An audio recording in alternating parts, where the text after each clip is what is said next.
Hey everyone, Tech Dad here, and I just picked up the new M3 iPad Air, which just released a couple of weeks ago. And we're going to be unboxing this guy for you today and giving you some first impressions. So if you're new to my channel, you should know that I use my iPad Pro for everything I do professionally. I don't have a Mac and I don't have a PC. So I use my iPad Pro in project management during my day job, and then I have a nighttime teaching position, and so I use my iPad Pro to teach all my classes. I teach math and language arts, science and social studies to adult ed learners. And I absolutely love the experience with my iPad Pro. But a lot of people on my channel are saying, hey man, you could probably do all that stuff with the iPad Air at a fraction of the cost. And so I had to check that out and see if that's true. It has this newer processor in it. When the iPad Pro was released, it had the M4 and the iPad Air came with the M2 chip. That was back in May of 2024. So maybe this M3 bump is going to be really nice and still give you a lot or maybe all of the features that the iPad Pro gives you for a much cheaper cost. Now, I also picked up the Apple Magic Keyboard that goes with the iPad Air, and this is supposed to be pretty different from the iPad Pro keyboard, so I really want to get it unboxed and try it out as well with this new iPad. All right, so let's get it unboxed and get some first impressions. All right, so let's get into this thing. This is the M3 128 gigabyte model here, and so I went with the purple for something a little different, so we'll see how the color turns out.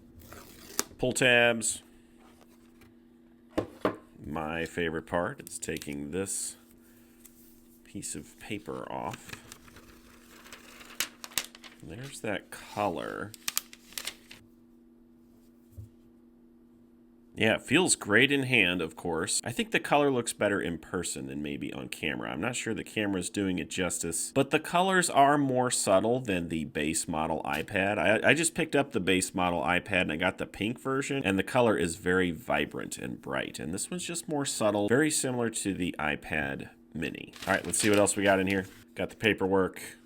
And I like that they give you a charging cube. This is so nice. And you have the USB-C charging cable as well. So nice to get a charging cube. I don't think you get those with the phones these days. Yep, color's great. It's going to be similar to the iPad base model where you have the Touch ID right here. So no Face ID, but there will be Touch ID. You've got the front-facing 12 megapixel camera there. And then you've got speakers on both sides of the iPad. There's not 4 speakers like the iPad Pro, but at least you have speakers on both sides and not just on the bottom like they used to do. Okay, let's open up this keyboard and see what that looks like. So this is for the 11-inch model, obviously, and this was $269 at Best Buy. So kind of pricey for a keyboard in my opinion, but still cheaper than the 13-inch size.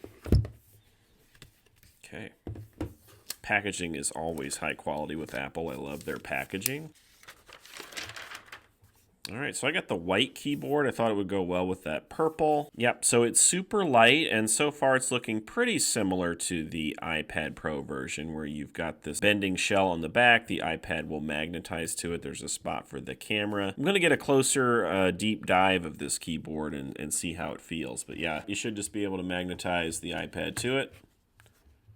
And we're connected. Okay, so we got it all unboxed, and there it is, looking good. And I like the 11-inch size so far. I went with the 13-inch on my iPad Pro, so I'm wondering if the 11-inch is going to be enough screen real estate to get my work done. I'm going to take a few minutes and get it all set up, and then we'll get right back to you. Okay, we've got it all unboxed and set up here, and my first impression is that this is another high-quality device that Apple has put out. I think the color looks great. The device feels good. It's light in hand. I really do like that 11-inch screen size. That started to grow on me with the base iPad that I've been trying out, and this screen size is just nicer in hand than that big 13-inch. 13 inches has been good for a laptop feel with my iPad Pro, but when I have it in hand, it's almost just a little awkward and maybe a little bit too big. The color looks good. I do like the color. It looks a little bit more bold than I thought it would, which is what I wanted. I got an iPad Mini, and the color was just too light. There just wasn't a lot going on there, so I do like this purple. It's looking pretty sharp. I'm very impressed with the screen. So this screen has the reflective coating and the lamination that the base iPad does not have, and so I can tell that it's not reflecting quite as badly, and things just look a little bit more crisp. It's certainly no OLED display that I've gotten used to on my iPad Pro, but the display still looks really good. And it's incredibly fast and responsive. So I know it's a 60 hertz refresh rate, but it's still feeling pretty good. That may be the M3 chip that's making things run a lot smoother than that A16 chip in that base iPad. Now, something else I like about the iPad Air is that it is compatible with Apple Pencil Pro. And so that's really nice because of all the touch gestures that are built into the Apple Pencil Pro. So you can squeeze the pencil to pull up writing tools and easily pick the eraser, go back to your pen and things like that. Or you can just double tap and you can go back and forth between the eraser and the writing tool you were just using. I also like that it's compatible with Apple Pencil Pro because you can magnetize it and it charges and syncs it. And so your Apple Pencil never needs charge basically, because every time you attach it, it's getting back to that full charge. Something else that this iPad Air can do that the base iPad cannot is that it supports Stage Manager. And so you can open multiple applications on this iPad, which is really nice. However, my first impression of that is that on an 11-inch screen, there's not really enough screen real estate to manage more than one app at a time. However, you can use Stage Manager to connect to a secondary display. And when you do that, then you've got plenty of screen real estate based on your monitor. So I don't know, when I take this into work in my project management position, I might be a little worried because you can only share the iPad screen. You can't share your secondary display. We'll see how that goes. I'm going to give that a test drive at work. Now, I'm actually really impressed with this keyboard. It actually feels really good. It's not made of the aluminum like the iPad Pro version is. It's sort of like a rubber material. But the keys feel like the iPad Pro, and it's not as cramped as I thought it would be for an 11-inch model. Actually, the keys feel really good, and the whole keyboard just feels really high quality, and it should for $270. Now, one thing I'm already noticing is that it's not backlit like the iPad Pro keyboard, and so I am going to miss that. I like to have my keys backlit in the evening, but oh well, it's not the end of the world. Now, one thing you should note is that you do have a charging port here on the keyboard, so when you connect your iPad to the keyboard, you can use that to charge, and then that frees up your other slot if you want to connect something else, like a microphone or an external hard drive, anything like that. But the keyboard is incredibly responsive. It feels good. The whole package is really just very light in hand and extremely portable. And I am loving that 11-inch size for just portability's sake. I mean, that's really slick. The keyboard also supports all the keyboard shortcuts that you would find on a Mac. I really love that. That is so great for work that they built that sort of stuff in. So I'm going to play around with this iPad Air. I want to take it into my first job. I want to take it in and teach with it. I just want to see if it's going to give me as good of an experience as my iPad Pro, or good enough to where it would justify saving a few $100s. Now, I am worried about the 128 gigabyte storage space, especially for video editing and my content creation, but I do have a lot of external storage drives that I use, so I'm hoping that won't be an issue. All right, so look for a follow-up video soon. I'm going to give you more information about this iPad in a couple of weeks. If you have the iPad Air and you use it in your job, I'd love to hear from you in the comments below about how that's going for you. That's all I got for you. If you like this sort of content, please like and subscribe, and we'll see you next time.